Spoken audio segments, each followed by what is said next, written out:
संविधान में अलग अलग जाति के लोग हैं, अलग अलग अपने आप को ऊंचा नीचा मानते हैं। ये भेदभाव खत्म हो ही नहीं सकता जब तक हम अभ्यास का रास्ता नहीं चुनते, जब तक हम पढ़ाई लिखाई के रास्ते से, और हमें उसके लिए संघर्ष करना होगा। हमें अपना जो उचित स्थान है उस स्थान को दिलाने के लिए हमें संघर्ष करना होगा, संघर्ष का रास्ता अपनाना होगा, ताकि हमें जो हमारा वाजिब स्थान है, जो हमारा उपयुक्त स्थान है, वो स्थान हमें मिल सके। और इसके लिए बाबा साहेब ने हमें ये दिया। ये संविधान एक दुनिया का अनूठा विशिष्ट किस्म का संविधान है। ये संविधान हमें सिर्फ हमारी जो ड्यूटी है, जो हमारे राइट्स हैं कॉन्स्टिट्यूशन में, वो नहीं बताता। बहुत सारे संविधान होंगे दुनिया में जो बताते हैं कि आपको इस देश से क्या मिलेगा।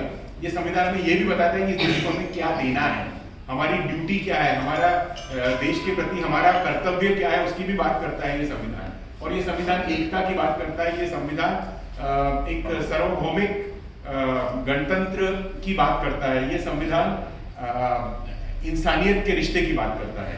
तो और उसे अपनाएंगे नहीं जब तक हम लोग, तो वहीं चलते रहेगा। तो बहुत बड़ा संघर्ष है, संघर्ष जारी है। बाबा साहेब ने भी बहुत संघर्ष किया, संघर्ष आज भी जारी है, संघर्ष खत्म नहीं हुआ है। आज भी हमें वही, जब हम भेदभाव की बात करते हैं तो रंग भेद की नीति और ऊंचे नीचे का भेदभाव, जाति का भेदभाव, पुरुष महिला का भेदभाव, हर किस्म के भेदभाव आज भी हमारे देश में मौजूद है। कम हो गए लेकिन आज भी मौजूद है। तो हमें जागरूकता रखनी है, हमें संघर्ष करना है, और हमें बाबा साहेब के सपने को साकार करना है।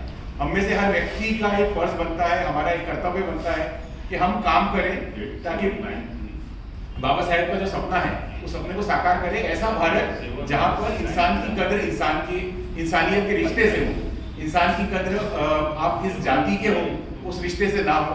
आपकी कदर इस बात से होनी चाहिए कि आप इंसान हैं, भारत के नागरिक हैं। बाबा साहब का कहना था कि मैं अपने आप को, मुझे लगता है शायद दिनेश ने ये बात कही, बाबा साहब का कहना था कि मैं अपने आप को पहले भारतीय जानता हूँ, उसके बाद में मैं क्या हूँ ये देखता हूँ। जरूरी है कि हम आपको सबसे पहले भारतीय नागरिक समझें, और वह यथा उचित स्थान पाने के लिए हमें संघर्ष तो करना होगा। परेशानियां भी होगी रास्ते में। आज के मौजूदा दौर में तो कई परेशानियां बढ़ ही रही हैं, कम नहीं हो रही हैं। मैं चाहूंगा कि हमारे जैसे लोग जब इकट्ठे होते हैं और संविधान की बात करते हैं, एकता की बात करते हैं और भेदभाव मिटाने की बात करते हैं, तो हमारा सपना पूरा हो जाता है। ये एक छोटा सा हिंदुस्तान हमारे सामने है, छोटा सा भारत है, जहाँ पर सभी समाज के लोग जुड़कर बाबा साहेब के सपने को साकार करने का संकल्प ले रहे हैं आज। तो इसके लिए मैं आपको इस मौके पर सबसे पहले बाबा साहब को नमन करता हूँ, उन्हें श्रद्धांजलि देता हूँ, उनके संविधान के आगे नतमस्तक होता हूँ, और आशा करता हूँ कि इस संविधान के दिए मार्ग पे, दिनेश ने बहुत अच्छी बात कही कि हम पढ़ते ही नहीं इसको। हम में से बहुत सारे लोग हैं जो सक्षम है इसे पढ़ने के लिए, लेकिन हम कितना पढ़ते हैं हमें मालूम ही नहीं। हम संविधान के बारे में बात कर लेते हैं, संविधान दिवस मनाते हैं, बाबा साहेब का जन्म दिवस हम मनाते हैं, बाबा साहेब का आज हम उनकी पुण्यतिथि मना रहे हैं, लेकिन सवाल ये उठता है कि हम इसके बारे में कितना जानते हैं। तो ये एक जागरूकता लानी होगी, संविधान को समझना होगा। संविधान में आपके हक और आपके कर्तव्य दोनों की जानकारी आपको होनी चाहिए। इंडिया पीस सेंटर में हमने एक बहुत अच्छी लाइब्रेरी बनाई है, जहाँ पे बाबा साहेब की किताबें हैं। उनका हमने संविधान की कॉपी तो अभी इन्होंने दी, तो ये भी हमारे पास में है, और इसमें संविधान से रिलेटेड, उनकी जीवनी से रिलेटेड, उनसे जीवन से रिलेटेड हमने बहुत सारी किताबें यहाँ पर रखी है, जो कि पब्लिक के लिए अवेलेबल है, हर किसी के लिए अवेलेबल है। आप लोग आ सकते हैं, पढ़ सकते हैं, आप यहाँ से लेकर जा भी सकते हैं। वहाँ पर मोरेश्वर जी बैठे हैं, उनके पास आप नोट करा दीजिए, लेकर जाइए, पढ़कर वापस ला के दीजिए। हम चाहते हैं कि दूर दूर तक पहुंचे ये संदेश जो शायद हम लोग सब वंचित हैं। हम में से कितने लोग ये दावा कर सकते हैं कि संविधान के बारे में हम गहराई से जानते हैं? बहुत कम लोग शायद। तो ये मौका है, ये ऐसा मौका होता है जब किसी महापुरुष की पुण्यतिथि होती है, तो ये मौका होता है कि हम उस महापुरुष को याद करने का सही तरीका अपनाएं। और सही तरीका यही होगा कि हम उनके दिए गए संविधान, जिसकी राह पर देश चल रहा है या चलना चाहिए, उसे हम उस सपने को हम पूरा करें। ग्वालबंशी जी से मेरे पारिवारिक संबंध रहे हैं 2 जनरेशन से। गंगा प्रसाद जी तो एक वटवृक्ष के समान है, और पूरा परिवार जो है समाज की सेवा में लगा हुआ है। जब भी किसी समाज के किसी भी तबके को कोई परेशानी आई है, तो ये परिवार आगे बढ़कर उनकी मदद करते आया है। तो मुझे बहुत खुशी है कि आप मदद सबको मदद की जरूरत है। आपके माध्यम से आपके परिवार में मैंने भी कई बार मैंने गंगा प्रसाद जी को भी, गिरीश को जी, आपको सबको जब भी मैंने कहा कि किसी मदद की जरूरत है किसी को, आप लोगों ने आगे बढ़कर उसका हाथ थामा और उसकी मदद की। तो मुझे बहुत खुशी है कि आपका जो समस्या थी उसका समाधान यही बैठे बैठे आपके सामने होते चले जा रहा है। और ये परिवार आपके लिए हमेशा काम करते रहेगा, मैं जानता हूँ। ये परिवार ने हमेशा गो गरीबों के लिए बगैर किसी भेदभाव के हर किसी के लिए काम किया है। सो आपको बहुत बहुत धन्यवाद इस काम के लिए। अंत में मैं यही कहना चाहूँगा इस मौके पर कि हम बाबा साहेब के संदेश को समझें, बाबा साहेब के दिए जो आचरण वह चाहते थे कि हम जिस रास्ते पर चले उस रास्ते पर चलते रहें। और जो बात की गई कि पढ़ाई का, अभ्यास का, अध्ययन का, एजुकेशन का रास्ता यदि हम नहीं अपनाएंगे, बाबा साहब आप जानते हैं कितनी किताबें थी उनके पास में।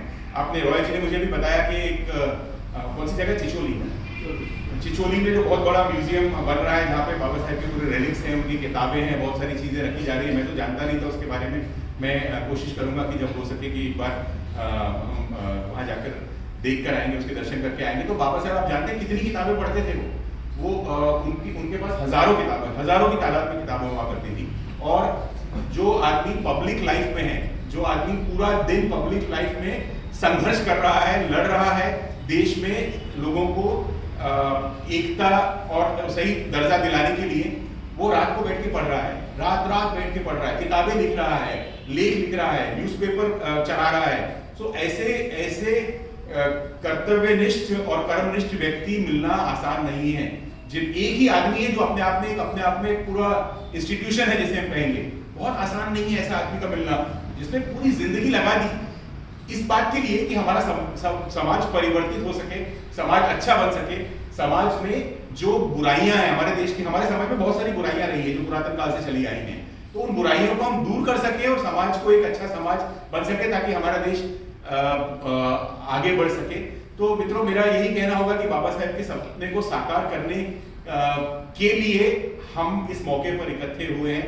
हम आज प्रण करें कि हमारे तरफ से जो कर सकते हैं हम उनके बारे में जागरूकता फैलाएं, हम संविधान के बारे में जागरूकता फैलाएं, संविधान में दिए गए अपने हक और अपने कर्तव्य के बारे में हम बात करें, और उसके अलावा उनके जीवन से जो संदेश हम ले सकते हैं, जो प्रेरणा प्राप्त कर सकते हैं, उस प्रेरणा को प्राप्त करें तो सही श्रद्धांजलि बाबा साहेब को होगी। तो तेरल जी का बहुत बहुत धन्यवाद। आप हमेशा हमारा साथ देते हैं ऐसे प्रोग्राम ऑर्गेनाइज करने के लिए, और हम हमेशा आप लोगों से निवेदन करते हैं कि इस प्रोग्राम में शामिल होइए ताकि हम सब मिलकर एक अच्छे काम को अंजाम दे सकें। बहुत बहुत शुक्रिया।